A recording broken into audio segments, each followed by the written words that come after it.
রাসেলস ভাইপারের এক কামড়ই যথেষ্ট ১০ জন মানুষকে মারার জন্য। রাসেলস ভাইপারের কামড়ের ৩০ মিনিটের মধ্যে অ্যান্টিভেনাম নিতে হবে, না হলে নিশ্চিত মৃত্যু। মানুষ দেখা মাত্রই তেড়ে আসে এই সাপ। বাস্তবে এই সাপের চারিত্রিক বৈশিষ্ট্য কেমন? আসলেই কি এই সাপ কামড়ালে মানুষ বাঁচে না?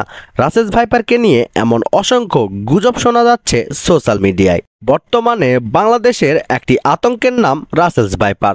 আসলে এই সাপ কতটা বিষাক্ত বা এই সাপ কামড়ালে কি কি করণীয়?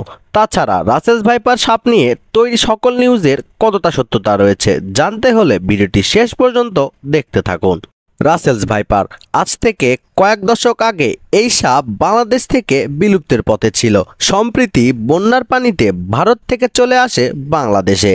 পর্যাপ্ত খাবার এই দেশে কৃষি জমিতে থাকায় এই সাপের বিস্তার কয়েক গুণ বেড়ে যায়। রাসেলস ভাইপার কামড়ানোর ৩০ থেকে ৪০ মিনিটের মধ্যেই অ্যান্টিভেনম নিতে হবে, না হলে মানুষ বাঁচবে না। এটি পুরোটা সত্য নয়। সাধারণত বাংলাদেশের অধিকাংশ মানুষ সাপ কামড়ালে ছুটে যায় ওঝা বা কবিরাজের কাছে, যার ফলে সঠিক সময় হসপিটাল বা স্বাস্থ্যকেন্দ্রে না যাওয়ায় মানুষ বেশি মারা যায়। রাসেলস ভাইপার বা চন্দ্রবোরা সাপ ডিম দেয় না। এই সাপ সরাসরি বাচ্চা দিয়ে থাকে, যার কারণে অন্য সাপের তুলনায় এদের বংশবৃদ্ধির হার অনেক বেশি।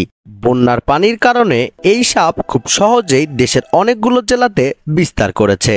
কিন্তু এমন কোনো সাপের প্রজাতি নেই যে প্রজাতির সাপ মানুষ দেখলেই তেড়ে আসে।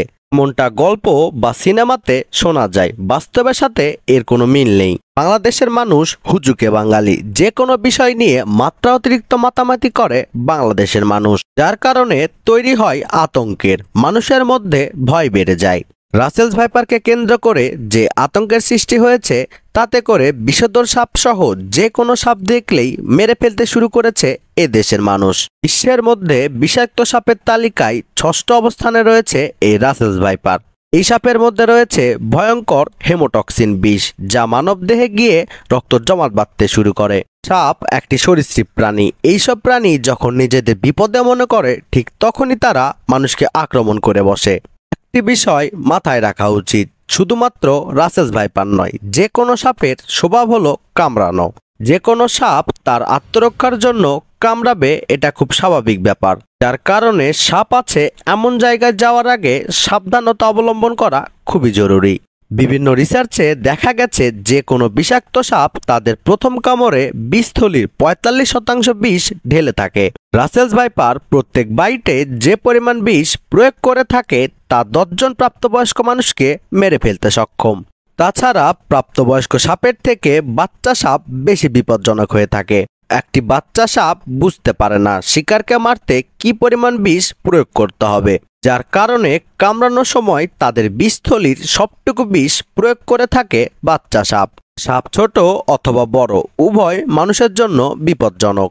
এরকম অবস্থায় আমাদের প্রধান করণীয় অযথা আতঙ্ক না ছড়িয়ে সাবধানতা অবলম্বন করা। সাপ কামড়ালে ওঝা বা কবিরাজের কাছে না গিয়ে খুব তাড়াতাড়ি হসপিটাল বা স্বাস্থ্যকেন্দ্রে গিয়ে অ্যান্টিভেনম নেওয়া উচিত এবং একটি নির্দিষ্ট সময় পর্যন্ত ডক্টরের চিকিৎসায় থাকা।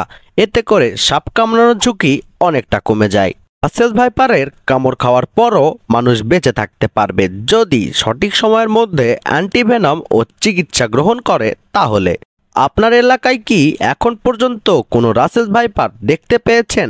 কমেন্ট করে জানাবেন। চ্যানেলে নতুন হলে অবশ্যই সাবস্ক্রাইব করবেন।